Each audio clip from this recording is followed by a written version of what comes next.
Tu ne vois peut-être pas toujours l'importance d'être à l'école ou aux études, mais souvent les années que tu vas passer à étudier peuvent avoir un impact hyper important sur ta vie future. Et donc dans cette vidéo, je vais te donner 5 conseils que j'aurais bien aimé qu'on me donne avant que je commence mes études. C'est parti. Un premier conseil, c'est d'élargir ton réseau. Comme on dit en anglais, ton network. Pourquoi? Pour 2 raisons. La première, eh bien, tout simplement parce que c'est cool de rencontrer de nouvelles personnes. Tu vas rencontrer des personnes avec des intérêts différents, donc découvrir de nouvelles choses. Tu vas aussi rencontrer des gens avec des intérêts similaires. Peut-être que tu vas commencer un business avec ces personnes-là. Donc voilà, essaie de rencontrer le plus de gens possible. Et la deuxième raison, et c'est une raison qui va peut-être paraître un peu opportuniste, mais actuellement, dans ta salle, eh bien, vous êtes tous étudiants.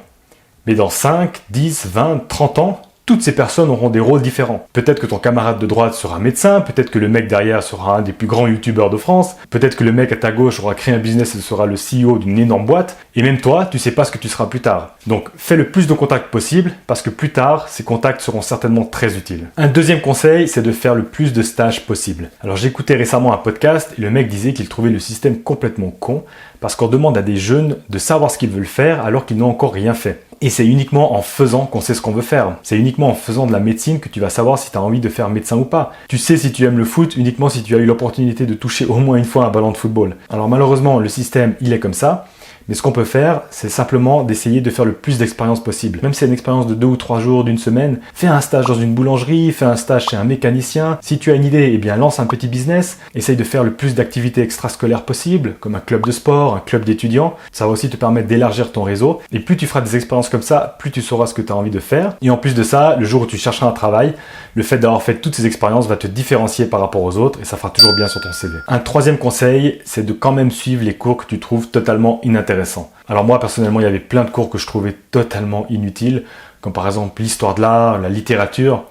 Enfin aujourd'hui encore je suis pas certain que c'était si utile que ça, mais voilà, à nouveau tu sais pas ce que tu feras dans 5, 10, 20, 30 ans, donc peut-être ces cours seront utiles. Et si ce cours est obligatoire, eh bien tu as meilleur temps d'être à 100% impliqué. Pourquoi? Eh bien parce que le cours va passer plus vite. Et ça va aussi t'ouvrir l'esprit sur de nouvelles choses. Un quatrième conseil qui est lié à celui que je viens d'en parler, c'est d'être beaucoup plus concentré en classe. Alors moi, ça a été un problème pendant des années. J'étais quelqu'un de très distrait en classe. Donc j'arrivais en cours, je prenais quelques notes. Mais après le cours, qu'est-ce que je devais faire? Je devais revoir tout le cours, essayer de comprendre par moi-même. Alors parfois c'était utile parce que justement, je devais comprendre les choses par moi-même. Mais je perdais aussi énormément de temps.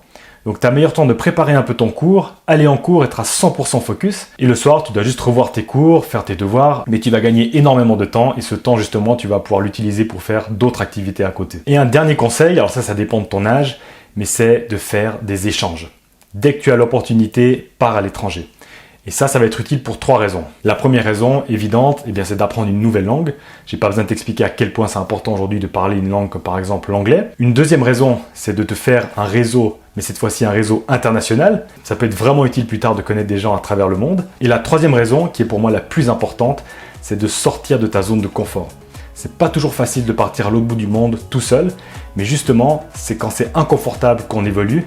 Et donc si tu as l'opportunité et que tu as vraiment peur de le faire, c'est que c'est bon pour toi et que tu dois le faire. Et n'oublions pas, progresser ne se fait pas avec une grande révolution, mais à coup de petits changements. Ciao!